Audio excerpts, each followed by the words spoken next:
Morning to all of the honorable judges, fellow participants, and everyone present here. My name is Zaimatul. I came from Kabupaten Rembang, and today I stand here during the motion in post-conflict states. This house believes that history textbooks should focus on teaching bottom-up historiography rather than top-down historiography. I stand here as the leader of opposition, which means that I firmly disagree with the motion. Before we begin, a country was built due to its right to declare the independence. To reach the independence from entitled period is through their struggle to fight for the nation, which is why it is crucial to know the mechanism behind all of that nation. And nation's independence wasn't built just because of how they managed to defeat the colonized country that has been torturing them for decades, which is hands-on-hands or direct fight, but also with the negotiations and strategy behind the resistance. What's the brain behind the act of and the strategy to reach the independence that a nation has always wanted to have?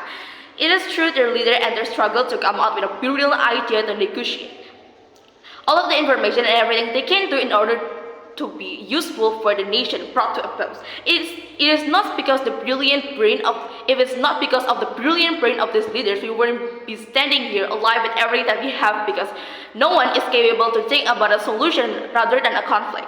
In order towards uncertain conflict, we don't just jump on the field and fight mercilessly, but we need the actual strategy.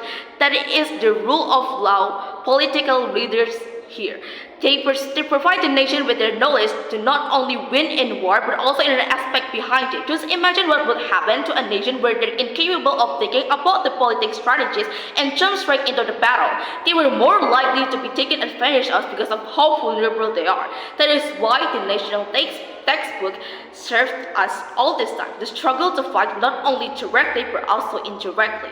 The focus of the textbooks of the top-down historiography is that it is required to see the function to be done instead of actual action that can harm the people. The leader and the government is the one with the brain to knowledge and prioritize a stability during a conflict, so make a policy that aren't harming anyone. Historical textbooks takes the conclusion in a broad strokes to provide the knowledge that is easy to be understand. It's easier to state a policy without explaining the mechanism behind all of it. Before I begin with my argument, please let me give some rebuttals towards the proposition side first. Firstly, take on that the top-down historiography is just analyzing the actor's perspective and how they are influencing things in real life. The reason why top-down historical textbook focus on just one perspective is because in that perspective, it's easier to understand and to acknowledge the impact towards the society. When we lack of such a structural impact that happened years ago, we would know that historical textbook often written just by following a leader or a powerful character, because we need to know how things would work under their brain to analyze the systematics of it. For example, it's easier to teach kids about the New Order era of President Suharto with his policies rather than going specific details about the life of the citizens during that time. Historical textbooks uses a one-person perspective because it was the most influenced perspective that has more impact than the others. Furthermore, the reason why historical textbooks often glorify the leader and not the small people is not because they tend to champion the elites due to them having the most wealth, privilege, and access to becoming the new leader, as what the proposition has stated before. The reason is this glorifying is because some certain leaders are what actually leads a nation, having the most impact, and their presence brings good towards the nation. By saying that, it's simply because their wealth, privilege, and access is unjustified. These leaders are the sacred foundation of a country's future in the first place. They were blessed with the knowledge and education right to prove the world to the colonizers that the nation they colonized is capable of fighting for their rights. Many of our leaders that has been mentioned dozens of times in the historical textbook did not have the much wealth that proposition claim for everyone to have.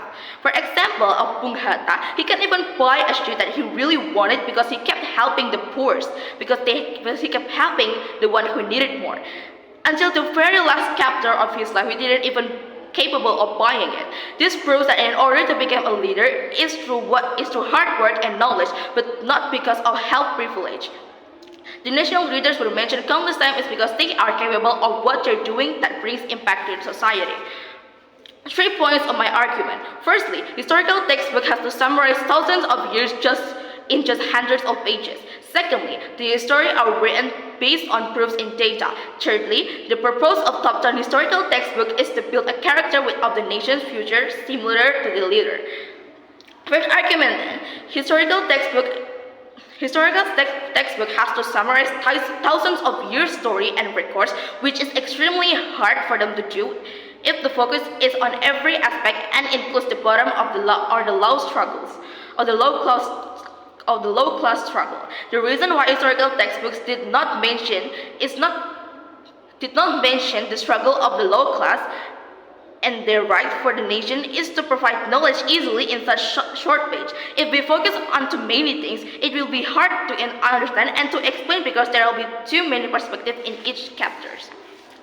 Secondly, historiography are written based on data and proofs that has been written decades ago. If it's through the record, it is through the record that has been kept. Government leaders left behind archives of letters, law, policies, agreement, and etc. for the new generation to study. That archives is what leaves traces of their existence and the policy that brings impact in the past life.